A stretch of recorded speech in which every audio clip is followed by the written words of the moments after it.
నమస్తే, నేను ప్రశాంత్. జూన్ 4 అసలు ఈ జూన్ 4 ఏంటి? జూన్ 4న వెన్నుపోటు దినం కాదు, పీడ విరుగడైన దినం కాదు, విముక్తి దినం అని చెప్పేసి ఇలా వినిపిస్తూ ఉన్నాయి.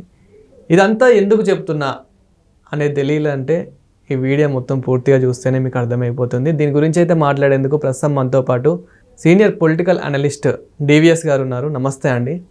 నమస్తే సార్, జూన్ 4న వెన్నుపోటు దినం కాదు, పీడ విరుగడైన దినం, అదేవిధంగా విముక్తైన దినం అని చెప్పేసి ఇలా వినిపిస్తూ ఉన్నాయి. ఎందుకని? అంటే ఆంధ్రప్రదేశ్ అసెంబ్లీ పార్లమెంట్ ఎన్నికల ఫలితాలు వచ్చిన రోజు జూన్ 4. మొన్న అక్కడ చంద్రబాబు కూటమి తెలుగుదేశం జనసేన బీజేపీ గెలిచిన రోజు, జగన్మోహన్ రెడ్డి వైఎస్ఆర్ కాంగ్రెస్ పార్టీ ఓడిన రోజు. ఇప్పుడు వైఎస్ఆర్ కాంగ్రెస్ జగన్మోహన్ రెడ్డి ఏమని పిలిపించారు? జూన్ 4 వెన్నుపోటు దినంగా చేయండి అన్నారు. ఎవరు వెన్నుపోటు పొడిచారు? నెక్స్ట్ అడిగే ప్రశ్న. అది ప్రజలు ఓట్లు తీర్పు ఇచ్చిన రోజు. అది అంటే ప్రజా తీర్పు నీకు వెన్నుపోటుగా కనపడుతోందా? ప్రజలు అడుగుతున్నమాట. ప్రజా తీర్పు జగన్ దృష్టిలో వెన్నుపోట అంటే ప్రజలు జగన్కి వెన్నుపోటు పొడిచారా?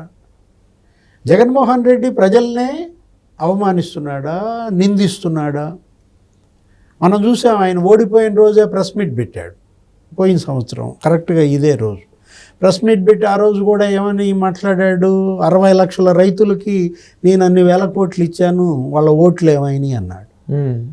అంటే రైతుల్ని తప్పుపడుతున్నాడు, రైతులను అవమానించాడు. అవ్వా తాతలకి పింఛన్లు అన్ని వేల కోట్లు ఇచ్చాను, అన్ని లక్షల మందికి వాళ్ళ ఓట్లు ఏమైనాయి అన్నాడు. అంటే అవ్వా తాతల్ని నిందిస్తున్నాడు, తనకు ఓటే లేదని. లేదు, నేను మహిళలకి ఇంత చేశాను, ఇన్ని వేల కోట్లు ఇచ్చాను, ఆ మహిళల ఓట్లు ఏమయ్యాయి అన్నాడు. అక్క చెల్లెల్ని కూడా నిందించటం, అవమానించటం. అంటే నీకు ఓటేయకపోతే అది వెన్నుపోట. ఓటు వేశారు చాలామంది, నీ అభిమానులు వేశారు, మీ కార్యకర్తలు వేశారు.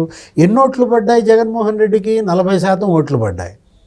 అంటే నీకు 40% ఓట్లు వేయడం వాళ్ళు పోడిచిన వెన్నుపోట. అంటే జగన్ తనకి ఓటు వేయని వాళ్ళని అవమానిస్తున్నాడు, ఓటు వేసిన వాళ్ళని అవమానిస్తున్నాడు. ఈ జూన్ 4ని వెన్నుపోటు దినం అని పిలిపివ్వడం ద్వారా జగన్మోహన్ రెడ్డి అసలు మొత్తం అందరినీ తిడుతున్నాడు. ఏది ఓటేసిన వాళ్ళని తిడుతున్నాడు, ఓటు వేయని వాళ్ళని తిడుతున్నాడు. ఎందుకు జగన్లో ఇంత ఈ అసహనం పెరిగింది? ఇంత ఫ్రస్ట్రేషన్ ఎందుకు వచ్చింది? అంటే పవర్ పోతే ఫ్రస్ట్రేషనా? పవర్ ఉంటేనే నువ్వు మనిషివా? పవర్ పోతే మృగానివా? ఇది మనం అడిగే ప్రశ్నలు కాదు, వాళ్ళ జనం అడుగుతున్న ప్రశ్నలు. మీరు ఇంకొక మాట అన్నారు, ఏంటి అదేది? పీడ విరగడైన దినం అన్నారు. జనసేన పవన్ కళ్యాణ్ మాట్లాడుతూ ఉప ముఖ్యమంత్రి అసలు సంక్రాంతి దీపావళి పండగలాగా జరపమన్నాడు. ఏది అసలు మొత్తం రంగవల్లులో పోటీ పెట్టమన్నారు. మహిళలు ముగ్గులు వేయండి పొద్దున్నే, ఆ మహిళలకు ముగ్గుల పోటీ పెట్టండి. అంటే ముగ్గులు అంటే అది నీకు సంక్రాంతి. లేదు, ఆ సాయంత్రం దీపాలు వెలిగించమన్నాడు. జూన్ 4 సాయంత్రం అంటే దీపావళి పండగలాగా, అంటే నరకాసుర వధ జరిగినట్టుగా. దీపావళి అంటే ఒక రాక్షస వధ. అంటే ఇక్కడ జగనాసుర వధన. వీళ్ళు దీపావళి పండగలాగా చెయ్యండి ఈ రోజు అంటే. పీడ విరగడైన దినం అంటే జగన్ పీడ విరగడైన దినంగా, వైసీపీ పీడ విరగడైన దినంగా.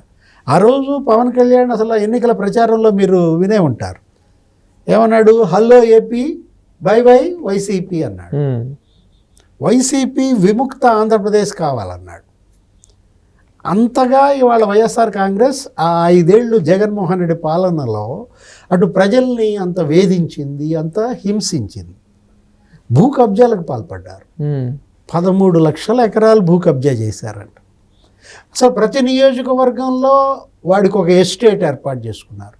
ఇప్పుడు జగన్మోహన్ రెడ్డి ఎస్టేట్ లాగా, ఇడుపులపాయ ఎస్టేట్ లాగా, ఇక్కడ పెద్దిరెడ్డి ఎస్టేట్, అక్కడ సజ్జల ఎస్టేట్, అక్కడ ఆకేపాటి ఎస్టేట్, ఇది విజయసాయిరెడ్డి ఎస్టేట్, లేకపోతే అది పిన్నెల్లి రామకృష్ణారెడ్డి ఎస్టేట్, విడుదల రజని ఒక ఎస్టేట్.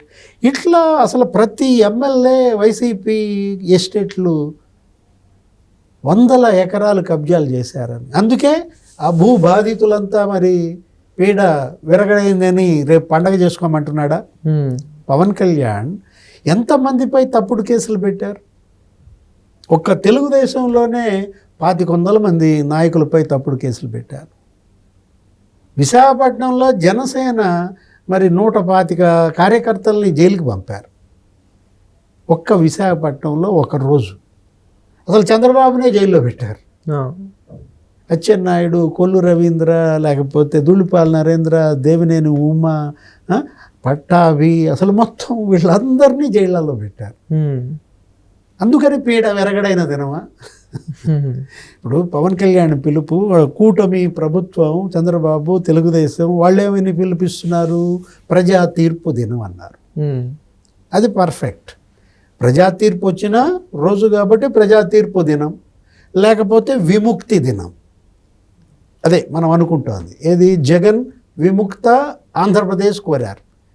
వైసీపీ విముక్త ఆంధ్రప్రదేశ్ కదా, కాబట్టి విముక్త దినంగా, అంటే జూన్ 4 అనేది ఇవాళ ఆంధ్రప్రదేశ్ చరిత్రలో మిగిలిపోయే రోజా?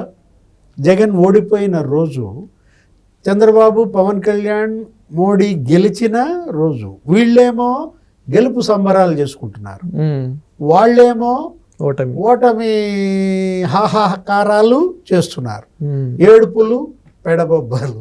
ఇక్కడేమో పండగ జరుగుతోందా? అక్కడేంటి శవం లేచినట్టుగా వాళ్ళు ఏడుపులు పెడబొబ్బలు పెడుతున్నారా? 2-3 రాజకీయ పార్టీల మధ్య అసలు ఎంత వైవిధ్యం. ఇప్పుడు ప్రజలు చర్చిస్తోంది దేని గురించి? జగన్మోహన్ రెడ్డి హయాంలో పడ్డ బాధల నుంచి బయటపడ్డారు, ఆయన ఓడించారు. ఇప్పుడు ఇక్కడ ఈ ప్రభుత్వం, చంద్రబాబు మరి ముఖ్యమంత్రిగా, క్యాబినెట్, డిప్యూటీ సీఎంగా పవన్ కళ్యాణ్, అక్కడ కేంద్రంలో మోడీ ప్రధానిగా. మరి ఆంధ్రప్రదేశ్ జగన్ 5 ఏళ్లలో ఎలా ఉంది, ఇప్పుడు ఈ ఏడాది ఎలా ఉంది? జగన్ కేంద్రం నుంచి నిధులన్నీ తెచ్చాడు 5 ఏళ్లలో, 33 మంది ఎంపీలు ఉండి. చంద్రబాబు ఈ సంవత్సరంలో ఎన్ని నిధులు తెచ్చాడు? 21 మంది ఎంపీలతో. అంటే జగన్ 5 ఏళ్లలో కూడా అతను ఏమీ తీసుకురాలేదు. అంటే తన కేసులు, తన తమ్ముడి కేసులు, వాటి కోసం ఆయన ఎంపీలని మరి అమ్మేసుకున్నాడని. విశాఖ స్టీల్ ప్లాంట్ 1500 రోజులుగా వాళ్ళు అక్కడ కార్మికుల ఆందోళన. అమరావతి రాజధాని 1500 రోజులుగా వాళ్ళు, మహిళలు, రైతులు, రైతు కూలీలు ఆందోళన. అసలు రాష్ట్రం మొత్తం ఆందోళనలతో అట్టుడు కింద 5 ఏళ్ళు. ఉపాధ్యాయులు, టీచర్ల ఆందోళన, అంగన్వాడీల ఆందోళన, ఆశా వర్కర్లు ఆందోళన. అసలు చిరుద్యోగులంతా రోడ్లెక్కి జగన్ వద్దు అని అప్పుడు చేసిన ఉద్యమం. సైకో పోవాలి, సైకిల్ రావాలి అని ఒక slogan. Hello AP, by by YCP అని ఒక స్లోగన్. అంటే ఇవాళ జగన్ అంటే అంత విరక్తి, అంత వ్యతిరేకత ప్రజల్లో. ఒక్క వర్గం అని కాదు, ఒక కులం అని కాదు, ఒక మతం అని కాదు, అన్ని మతాలు, అన్ని కులాలు, అన్ని వర్గాలు, బీసీ, ఎస్సీ, ఎస్టీ, ముస్లిం మైనార్టీలు, టీచర్లు, జర్నలిస్టులు, కార్మికులు, రైతులు, మహిళలు, నిరుద్యోగులు, విద్యార్థులు, ఈయనొద్దురా బాబు అంటూ ఇవాళ జగన్ పైన ఆ రోజు తిరుగుబాటు.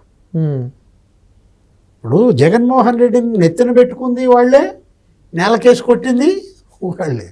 151 సీట్లతో సీఎం చేశారు. ఒక ఛాన్స్ నేను రాజశేఖర రెడ్డి కొడుకు అని చెప్పాడు, పాపం ఇచ్చారు. కానీ అతనేమైంది? ఒక రాక్షస పాలన చేశాడు, నేలకేసి కొట్టారు. ఇప్పుడు ఎన్ని సీట్లు? 11 సీట్లకే పరిమితం చేశారు. ఇప్పుడు వీళ్ళ పరిపాలన చూస్తున్నారు, చంద్రబాబు ఎలా పరిపాలిస్తున్నాడు, తెలుగుదేశం, జనసేన, బీజేపీ మరి ఎలా పరిపాలన చేస్తున్నారనేది ప్రజలు ఇవాళ పోల్చుకుంటున్నారు. జగన్ 5 ఏళ్ల పాలన, చంద్రబాబు సంవత్సర పాలన, ఏది మంచి, ఏది చెడు, ఏది రాష్ట్రానికి ఉపయోగం, ఏది రాష్ట్రానికి అనర్థం. ఇంకా మళ్ళా భవిష్యత్తులో జగన్మోహన్ రెడ్డి సీఎం అవుతాడా? అతను ఏమంటున్నాడు, మళ్ళీ 2.0 వస్తుంది, అప్పుడు సినిమా చూపిస్తా అంటున్నాడు జగన్మోహన్ రెడ్డి. జగన్ 2.0 అనగానే భయపడిపోతున్నారు.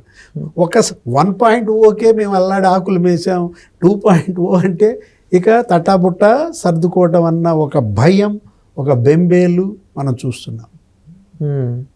Thank you sir. మస్తు.